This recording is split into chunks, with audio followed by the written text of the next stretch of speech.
Hi viewers, ఈరోజు మనం sweet కార్న్తో rice ఎలా చేయాలో చూద్దాం. మరి సమ్మర్ వచ్చేస్తుంది కదండి, పిల్లలందరూ ఇంట్లో ఉంటారు, సెలవులు వస్తున్నాయి కదా.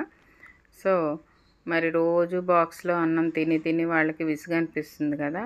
కాబట్టి మనం ఇలా రోజుకొక వెరైటీ చేసి పెడితే చక్కగా తింటారు. సో స్వీట్ కార్న్ రైస్ ఎలా తయారు చేయాలో చూద్దాం. ముందుగా ఒక గ్లాసు బియ్యం, బాస్మతి రైస్ అయితే చాలా బాగుంటుందండి. ఇలాగ ఒక 2-3 సార్లు శుభ్రంగా కడుక్కొని ఒక హాఫ్ అన్ అవర్ మనం నానబెట్టుకుని ఉంచుకోవాలి. నానడం వలన బియ్యం గింజ చాలా చక్కగా ఉడికిన తర్వాత బాగా వస్తుందండి. తర్వాత మనం పొయ్యి మీద ప్యాన్ పెట్టుకుని ఒక ఫుల్ స్పూను నెయ్యి వేసుకుని, అలాగే 2 స్పూన్లు నూనె వేసుకుని మనం అంటే నెయ్యి వేయడం వలన టేస్ట్ అలాగే స్మెల్ కూడా ఎన్హాన్స్ అవుతుందండి. అందువల్ల ఒక స్పూన్ నెయ్యి వేసుకుంటే చాలా బాగుంటుంది. ఇప్పుడు నూనె వేడెక్కిన తర్వాత అందులో ఇలాగా బిర్యానీ దినుసులు అన్నీ కూడా మనం అంటే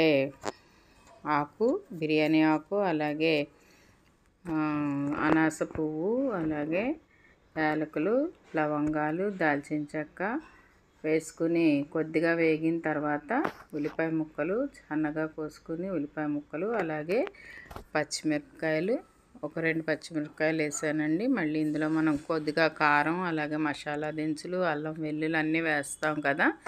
సో కారం టేస్ట్ పెరుగుతుంది.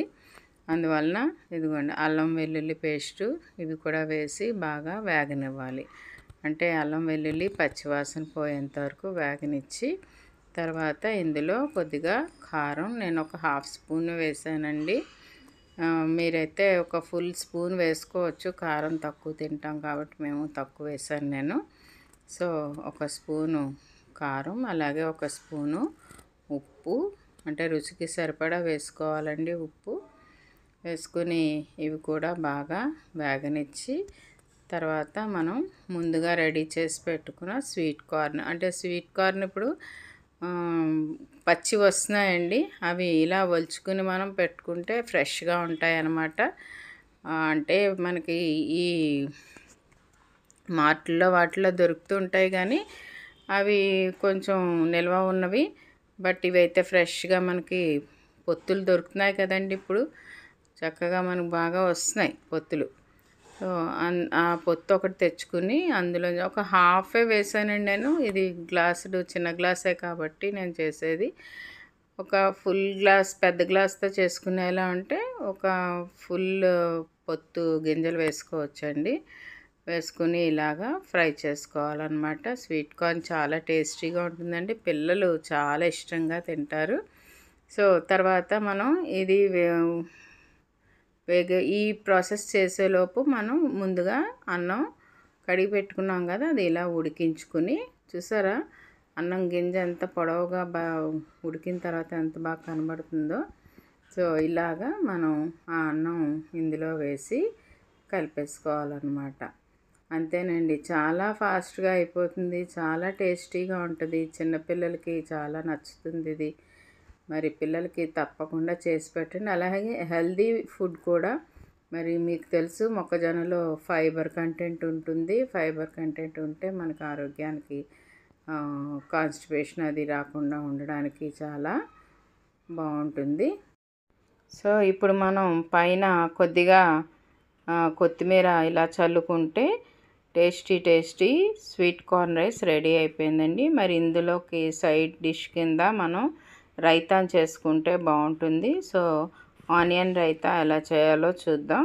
ముందుగా మనం ఇంట్లో తోడు పెట్టుకున్న పెరుగు ఇలాగా తీసుకోవాలండి. గడ్డ పెరుగు అయితే చాలా బాగుంటుంది, బయట నుంచి తెచ్చుకునే పెరుగు అయితే అంత టేస్ట్ ఉండదండి. మనం ఇంట్లోనే తోడు పెట్టుకుంటే చాలా బాగుంటుంది ఈ కర్డ్.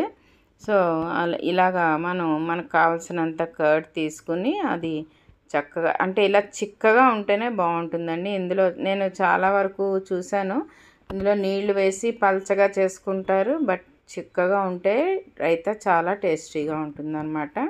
సో ఇందులో మనం బాగా సన్నగా తరిగి పెట్టుకున్న ఆనియన్స్, అలాగే గ్రీన్ చిల్లీ కూడా ఇలా ముక్కలు వేసుకుని మనం కొంచెం దానికి సరిపడా ఉప్పు, వేసుకుని శుభ్రంగా కలుపుకోవాలి.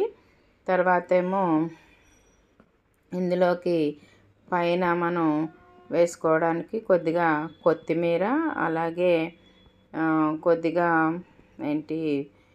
క్యారెట్ తురుము కూడా వేసుకుంటే చాలా బాగుంటుందండి. ఇలాగా చూడ్డానికి కూడా కలర్ఫుల్గా ఉండి పిల్లలకి చాలా ఇంట్రెస్టింగ్గా అనిపిస్తుంది అనమాట తినడానికి కూడాని. సో ఇలాగా మనం తప్పకుండా రైతా అన్నిట్లోకి కూడా ఇలాగే చేసుకోవచ్చండి. చాలా టేస్టీగా ఉంటుంది. కాబట్టి మరి మీరు పిల్లలకి తప్పకుండా చేసి పెట్టండి. మరి ఎలా ఉందో నాకు కామెంట్ సెక్షన్లో చెప్పండి.